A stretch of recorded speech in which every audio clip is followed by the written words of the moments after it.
Just imagine మీరు ఒక ఊరికి వెళ్ళారు. అక్కడ ఇల్లున్నాయి కానీ అందులో మనుషులు లేరు, గుడుంది కానీ అందులో దేవుడు లేడు, ఊరంతా ఖాళీగా ఉంది కానీ నిశ్శబ్దంగా మాత్రం లేదు. పిల్లల నవ్వులు, ఆడవారి ఏడుపులు, జనాల మాటలు, ఏదో హడావిడిగా ఉంది. కానీ చుట్టూ చూస్తే ఎవరూ కనపడరు కానీ వినబడతారు. అక్కడ గాలి కూడా చాలా బరువుగా ఉన్నట్టు అనిపిస్తుంది. చుట్టూ ఉన్న చిమ్మ చీకట్లో గజ్జల చప్పుళ్ళు, డప్పుల మోతలు వినబడుతుంటాయి. కానీ ఎవరు అంటే సమాధానం ఉండదు. ఆ ఊరికి వెళితే ఏ ఒక్కరూ ప్రశాంతంగా తిరిగిరారు. కేవలం ఇల్లు మాత్రమే ఉండి మనుషులు లేకుండా వారి మాటలు మాత్రమే వినబడే ఊరది. ఇలాంటి ఊరిలో ఒక్కరోజైనా మీరు గడపాలి అనుకుంటున్నారా? నిశ్శబ్దంగా వీచే గాలి శబ్దాన్ని వింటూ కనబడని మనుషుల మాటలు వినాలనుకుంటున్నారా? అలా అయితే మీరు రాజస్థాన్లోని కుల్దారా విలేజ్కి వెళ్లాల్సిందే. ఒకప్పుడు చిన్న పెద్ద, ఆడ మగ, అవ్వ అయ్యలతో కలకల్లాడుతూ ఉండే ఆ ఊరు గత 200 ఏళ్లకు పైగా నిశ్శబ్దంగా మారిపోయింది. రాత్రికి రాత్రి ఊరంతా ఖాళీ అయిపోయింది. ఏం జరిగిందో తెలియదు, ఆ ఊరి జనాలు ఏమైపోయారో తెలియదు. కానీ 200 ఏళ్లుగా ఆ ఊరి గురించిన కథ మాత్రం మన ఇండియాలో ఎంతో మందిని ఆకర్షిస్తుంది. కుల్దారా గ్రామాన్ని ఇండియన్ ఆర్కియాలజీ ఏమో వారసత్వ సంపదగా గుర్తించి కాపాడుతుంటే జనాలు మాత్రం దాన్ని గోస్ట్ విలేజ్ అంటున్నారు.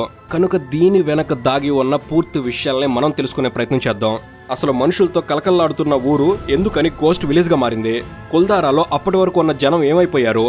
గత 200 ఏళ్లుగా ఆ ఊర్లో ఏం జరుగుతుంది? ఈ ప్రశ్నలన్నిటికీ కూడా సమాధానం తెలుసుకోవాలంటే ఈ వీడియోని పూర్తిగా చూడాల్సిందే.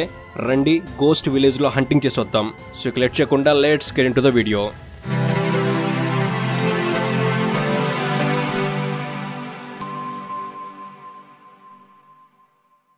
రాజస్థాన్లోని గోస్ట్ విలేజ్ గురించి తెలుసుకునే ముందు ఒక్కసారి ఆ రాష్ట్ర అందాలను మీకు పరిచయం చేస్తాను.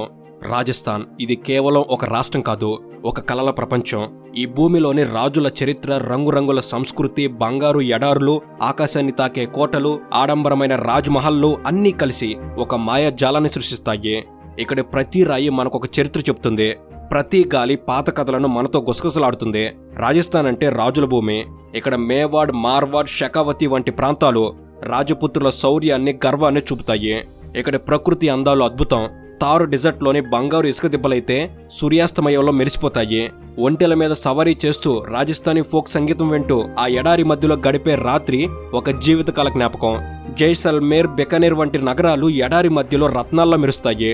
ఇక రాజస్థాన్ కోటలు రాజ్ మహల్లకి చాలా పాపులర్.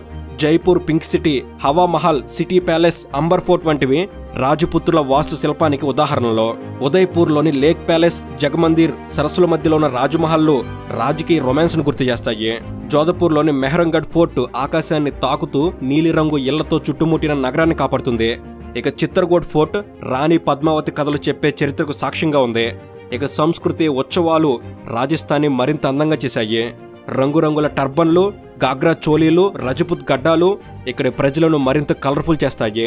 ఇక్కడ జరిగే దీపావళి, హోలీ, గంగోర్, పుష్కర్ మేళా వంటి ఉత్సవాలు ప్రపంచాన్ని ఆకర్షిస్తాయి. పుష్కర్ కామెల్ ఫెయిర్లో జరిగే ఒంటిల రేసులు, డ్యాన్సులు, హస్తకళలు, ఫోక్ సాంగ్స్ మనకొక విశేష అనుభూతినిస్తాయి. దాల్ బాటీ చూర్మా, గట్టేకి సబ్జీ, లాల్ మాస్ వంటి మసాలాల రుచులతో రాజస్థానీ వంటకాలు మనసును ఆకట్టుకుంటాయి.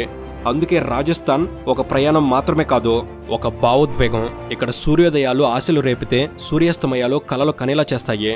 కానీ ఇదంతా కాయిన్కి ఒకవైపు అయితే, మరొక వైపు రాజస్థాన్ ఉత్సవాలు, సంగీతం, రంగుల కోటల మధ్య మనకు తెలియని కొన్ని మిస్టరీలు కూడా దాగున్నాయి. ఇక్కడి కోటలు, వాటి గోడల వెనక ఇంకా పరిష్కారం కాని ఎన్నో కథలు దాగున్నాయి. అంబర్ కోట, చిత్తోర్గఢ్ కోట వంటి ప్రదేశాలకు వెళితే ఏదో చెప్పని కథలు ఇంకా అక్కడే తిరుగుతున్నట్టు కనిపిస్తుంది. అవి మనతో ఏదో చెప్పాలని ప్రయత్నిస్తున్నట్లు కనిపిస్తుంది. ఎడారి వైపు వెళ్లి నక్షత్రాల కింద నిలబడితే ఆ ప్రదేశం మనతో ఏదో జ్ఞాపకం పంచుకుంటుందని అనిపిస్తుంది. క్రమంగా గాలిలో ఒక విచిత్రమైన మిస్టరీ పెరుగుతుంది. చుట్టూ అంతా సైలెంట్గా ఉంటుంది. ఇక్కడ ఏదో పెద్ద విషయం జరిగి ఉండాలనిపిస్తుంది. ఇక్కడ ప్రతి మలుపులో ఒక కొత్త అనుభవం ఎదురవుతుంది. అది ఒక ఫోక్ సాంగ్ కావచ్చు, లేదా పాత కథ కావచ్చు, లేదంటే ఆ పాత కథలో దాగి ఉన్న ఏదో మిస్టరీ కావచ్చు. అసలు నిజం ఏంటంటే ఈ రాష్ట్రంలో మీరు భయపడుతూ నవ్వగలరు, నవ్వుతూ భయపడగలరు. అలా నవ్వుతూ భయపెట్టే ఒక గ్రామమే కుల్దారా. 200 సంవత్సరాలుగా ఖాళీగా ఉన్న ఈ గ్రామంలో ఒకే రాత్రిలో సుమారు 85 కుటుంబాల వాళ్ళు తమ ఇళ్లను వదిలి వెళ్లిపోయారని దాని చుట్టుపక్కల ఉన్న ప్రజలు చెప్తారు. వారు చెప్పినట్టుగానే ఆ గ్రామంలోని ఖాళీ వీధులు మనకేదో రహస్యాన్ని చెప్పాలనుకుంటాయి. ఈ కుల్దారా గ్రామం ఇండియాలో బాగా పాపులర్ అయిన హాంటెడ్ విలేజ్. రాజస్థాన్లోని జైసల్మేర్ నుండి సౌత్ వెస్ట్ సైడ్ 18 నుంచి 20 కిలోమీటర్ల దూరంలో ఉన్న పురాతన గ్రామమే ఈ కుల్దారా. ప్రతి గ్రామానికి దానికంటూ ఒక ప్రత్యేక కథ ఉంటుంది. మీరు ఇక్కడ స్థానికుల్ని కుల్దారా గురించి అడిగితే ఆ పేరు వినగానే వారి ముఖాల్లో ఒక విధమైన ఆందోళన కనిపిస్తుంది. వారికి ఆ గ్రామం తమ తాతల కాలం నుండి వెంటాడే ఒక జ్ఞాపకం, భయం. ఆర్కియాలజికల్ సర్వే ఆఫ్ ఇండియా ప్రకారం ఈ గ్రామం 13వ శతాబ్దంలో ఏర్పడింది. అప్పట్లో ఇక్కడ పాలివాల్ బ్రాహ్మణులు ఉండేవారు. వీళ్ళందరూ పాలి అనే ప్రదేశం నుంచి జైసల్మీర్కి వలసొచ్చారు. కాబట్టి వీరిని పాలివాల్ బ్రాహ్మణులు అంటారు. కుల్దారాలో పాలివాళ్లు పెద్ద సంఖ్యలో ఉన్న ఇతర కులాల ప్రజలు కూడా అక్కడ నివసించేవారు. ఇక్కడ కనిపించే 3 శ్మశానాలను బట్టి ఈ విషయాన్ని మనం చెప్పవచ్చు. ఇక్కడ ప్రజలు ఎక్కువగా మట్టితో చేసే వస్తువులతో వ్యాపారం చేసేవారు. మట్టి పాత్రలు, బొమ్మలు, చిన్న చిన్న వస్తువులు తయారు చేసుకుని అమ్మేవారు. ఆ కాలంలో కుల్దారా ఈ వృత్తిలో ముందున్న గ్రామాల్లో ఒకటి. ఈ కళా సాంప్రదాయం రాజస్థాన్లోని ఇతర గ్రామాల్లో కూడా ఇప్పటికీ కనిపిస్తుంది. ఈ గ్రామాల్లో ఉన్నవాళ్లు కళను చాలా ఇష్టపడేవారని కుల్దారా గురించి చరిత్రలో రికార్డ్ చేసిన విషయాలను బట్టి రీసెర్చ్లో లభించిన వివరాల ద్వారా మనకు స్పష్టంగా అర్థమవుతుంది. ఇక 17వ శతాబ్దంలో ఈ గ్రామంలో సుమారు 1500 మంది ఉండేవారు. కానీ తర్వాత 150 ఏళ్లలో ఏదో జరిగి ఆ జనాభా క్రమంగా తగ్గుతూ వచ్చింది. 1500 మంది ఉన్న చోట 800 మంది మాత్రమే మిగిలారు. ఆ తర్వాత 1890 నాటికి గ్రామంలో కేవలం 50 మంది మాత్రమే మిగిలిపోయారని కొందరు చెప్తుంటారు. ఇంకొందరేమో రాత్రికి రాత్రే ఈ గ్రామంలోని ప్రజలు అదృశ్యమయ్యారని చెప్తుంటారు. ఈ రెండిట్లో ఏది నిజమనేది ఇంకా ఎవరికీ తెలియని రహస్యమే. ఇక్కడ నీటి కొరత పెరిగి ప్రజలు వెళ్లిపోయారని కొందరంటే, ఒక క్రూరమైన అధికారిని తప్పించుకోవడానికి గ్రామస్తులు ఇక్కడ నుంచి పారిపోయారని మరికొంతమంది చెప్తారు. ఈ గ్రామం గురించి చాలా మంది చెప్పే మాట, రాత్రి చీకట్లో పాతకాలం ప్రజల మాటలు వినిపిస్తాయట. ఇక్కడ రాత్రుల్లో వింత శబ్దాలు వినిపిస్తాయని, కొంతమందికి పిల్లలు నవ్వుతున్నట్టుగా శబ్దం వినిపిస్తుందని, మరికొంతమందికి రాజస్థానీ ఫోక్ సాంగ్స్ దూరంగా వినపడతాయని అంటుంటారు. ఒక్కసారి 2 సార్లు లేదా ఒకరిద్దరికి ఇలా అయితే అది వారి ఊహ అని అనుకోవచ్చు. కానీ ఇది అనుభవించిన వారు చాలా మంది ఉన్నారు. ఇక్కడ ఏదో కనిపించని ఉనికి ఉందని, వారు దాన్ని స్పష్టంగా ఫీల్ అయ్యామని చాలా మంది చెప్పారు. అసలు కుల్దారా గ్రామం పూర్తిగా ఖాళీ అవడానికి గల కారణాలను గమనిస్తే, ఎడారిలో వర్షం పడడం చాలా అరుదు. అందుకే నదులు, బావులు నీళ్లు లేక పూర్తిగా ఎండిపోతాయి. ప్రతి చోట నీటి కొరత ఉంటుంది. గ్రామంలోని పిల్లలు, పెద్దలు, మహిళలు అందరూ ఒక్క చుక్క నీటికి కూడా ఆరాటపడేవారు. అలాంటి పరిస్థితి కుల్దారా గ్రామంలో వచ్చిందని కొంతమంది వాదన. ఈ నీటి కొరత వల్లే ప్రజలు బలవంతంగా తమ ఇళ్లను వదిలి వేరే గ్రామాలకి, పట్టణాలకు వెళ్లిపోయారని అంటుంటారు. అయితే ఇంకొంతమంది చెప్పే మాట, ఒకానొక రాత్రి భయంకరమైన భూకంపం వచ్చిందని, ఆ భూకంపం భయంతో గ్రామ ప్రజలు అల్లకల్లోలంగా పరుగులు తీసి తమ ఇళ్లను వదిలి పారిపోయారని చెప్తారు. ఆ భూకంపం కారణంగా చాలా ఇళ్లు కూలిపోయాయని, ఇళ్ల గోడల్లో పెద్ద చీలికలు వచ్చాయని, వాటిని ఇప్పటికీ మీరు చూడొచ్చని ఇంకొంతమంది వాదిస్తుంటారు. అయితే ఇవే కారణాలు అయి ఉంటే రాత్రికి రాత్రే ఊరంతా ఖాళీ అవుతుందా? వాళ్ళు ఎక్కడికి వెళ్లారో, ఏమైపోయారో, ఏ మహానగరంలో అడుగుపెట్టి జీవనోపాధి పొందుతున్నారో తెలియకుండా పోతుందా అనే ప్రశ్నలకు మాత్రం సమాధానం ఇప్పటికీ దొరకడం లేదు. కానీ ఎక్కువగా ప్రచారంలో ఉన్న కథ మాత్రం సలీం సింగ్ అనే ఒక వ్యక్తి వల్లే ఒకే రాత్రిలో మొత్తం గ్రామం ఖాళీ అయిపోయిందని, గ్రామాన్ని వదిలి వెళ్లేటప్పుడు గ్రామస్తులు ఆ గ్రామానికి ఒక శాపం కూడా పెట్టారని చెప్తుంటారు. అక్కడి నుంచే ది కర్స్ అనే పెద్ద మిస్టరీ మొదలైంది. అసలు ఎవరి సలీం సింగ్, ఆయన ఏం చేశాడు అంటే, ఈ ఊరు మాయమైన టైంలో అంటే 200 ఏళ్ల క్రితం ఈ ప్రాంతాలని రాజులు, మంత్రులు పాలించేవారు. ఆ సమయంలో జైసల్మీర్ దివాన్గా సలీం సింగ్ ఉండేవాడు. అతను పెద్ద క్రూరుడు, డబ్బు పిచ్చున్నవాడు, ప్రజలపై అధిక పన్నులు వేసి రక్తం పీల్చేసేవాడు. ఒకరోజు ఎప్పట్లాగే సలీం సింగ్ పన్నులు వసూలు చేయడానికి కుల్దారా గ్రామానికి వచ్చాడు. ఆ రోజు కూడా ఎప్పట్లాగానే రెగ్యులర్ డే అనుకున్నారు.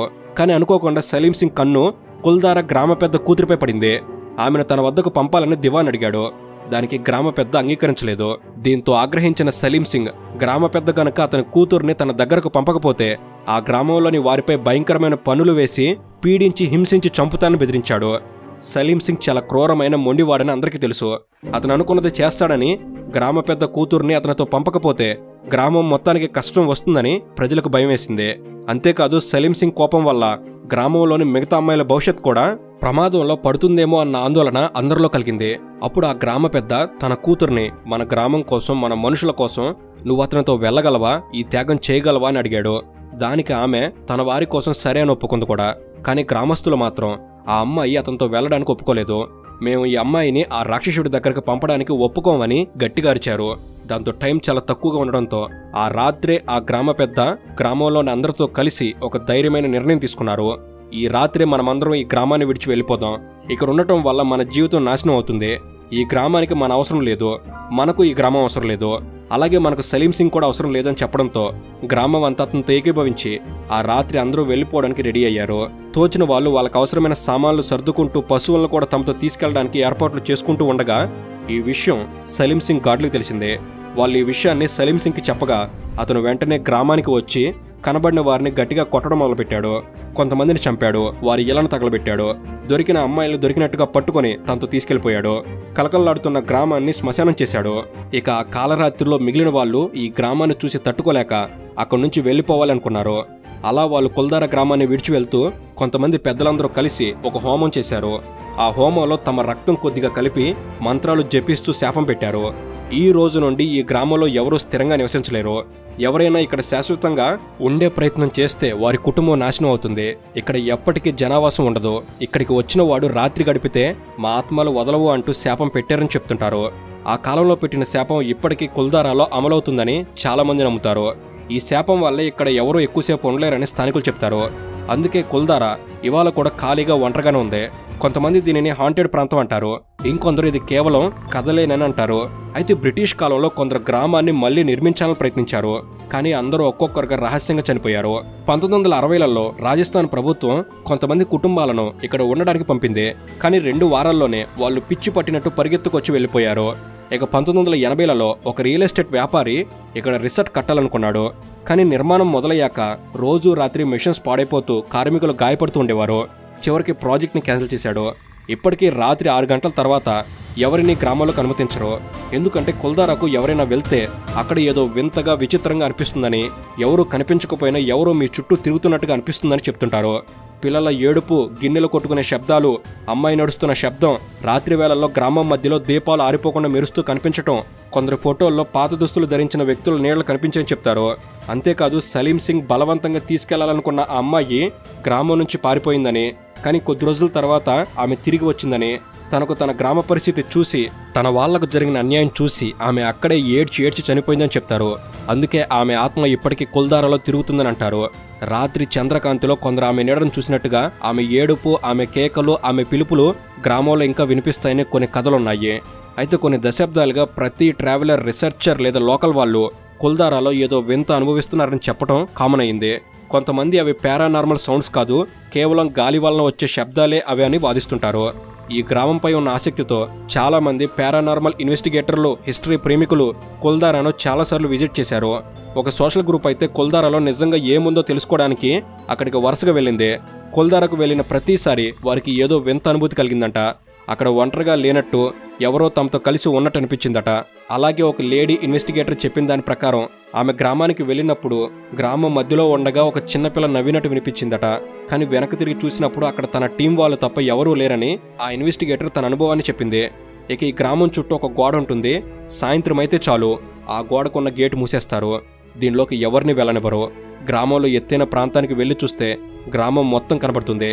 చక్కగా పద్ధతి ప్రకారం కట్టిన ఇల్లు, వాటి మధ్యలో రోడ్లతో ఎంతో ఆలోచనతో కట్టిన ఈ గ్రామాన్ని ప్రజలంతా ఒకేసారి ఇలా ఎందుకు వదిలేసి వెళ్ళిపోయారో మాత్రం ఇప్పటికీ మిస్టరీనే.